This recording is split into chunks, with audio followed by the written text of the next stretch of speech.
All right, let's turn now to exploring the Shema, discussions on the issues of Trinity. We've got 20 minutes left in the study as I'm looking at my little timer here, and we're going to use all 20 of those minutes to discuss the topic.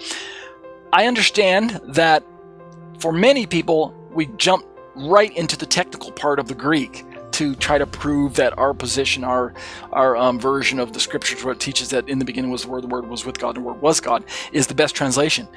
And others can't get so technical. Others prefer a theological approach.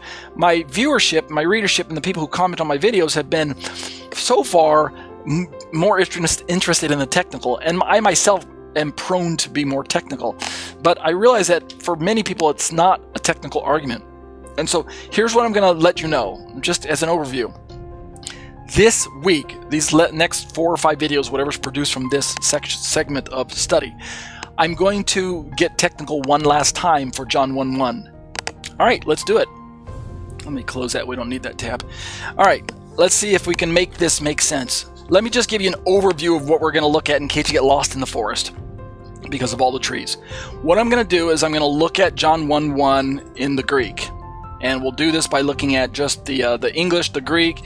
We'll use the interlinear tool that I've got pulled up to look at some of the parts of speech. We'll look at a little bit of how the words are put together. We'll then pull in, if we've got time here, we're going to see if I can do all this in 15 minutes. We'll pull in the Jehovah's Witnesses translation according to John. I've got jw.org's Jehovah's Witnesses Bible pulled up, and I've got their translation pulled up. When you can see here, right in the beginning was the Word was with God, and the Word was, there it is, a God. And then we're also going to look at their study notes here. The Word was a God. We'll look at that as well tonight. And then next, if we've got time, we'll begin to look at a video. We'll examine this as part of our study. I'll see if I can get this done tonight. I've got to get this done tonight. John 1:1 is discussed by a teacher by the name of Dr. Jeff Vickers, who is a Trinitarian teacher. So this will be the standard Christian argument against the Jehovah's Witnesses rendering. There's a video available, and I've got his video pulled up here so you can see the link if you'd like to go and watch the full video. It's about 21 minutes long. I'm not going to watch all the video tonight. Instead, what I prepared are slides, snapshots from certain parts of the video, and we'll use that as our study. But I do encourage you, I'll put a link to the video below in my description so you can go back and watch the video on your own. But I'm going to give you the overview of what Dr. Vickers presents to us, and we'll do that using the slides that I created. And then we're going to see some other passages that help us to understand that some of the technicalities of Greek is helpful for us. This, again, the technical part, is helpful for us to appreciate why John used the words the way he did.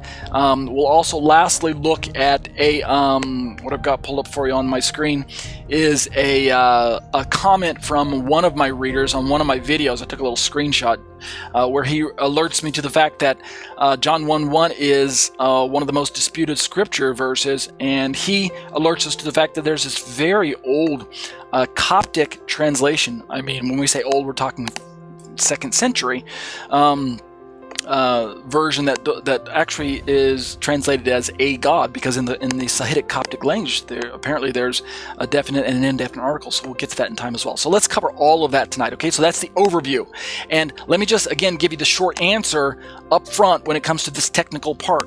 The short answer to all of this technicality is that even though the rendering of "in the beginning was the Word, and the Word was with God, and the Word was a God," because the Greek lacks the definite article here when it comes to these words, even though a God is possible, I will admit that it is possible, we could put that in there because there's no definite Greek article. And we're going to look at that here in a moment.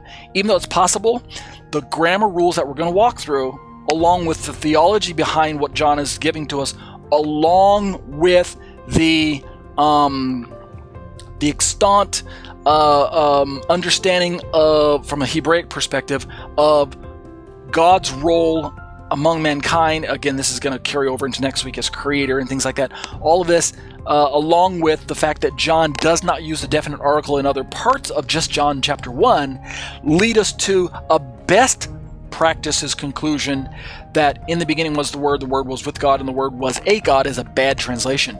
Rather, "in the beginning was the Word was with God, and God was the Word," or the word was the God, literally, the word was the God, is the best translation, and we'll try to arrive at that point. So we'll see if I can do this in the next 10 minutes, okay? Ready? Some of this is going to go by a little fast, so you got to stick with me.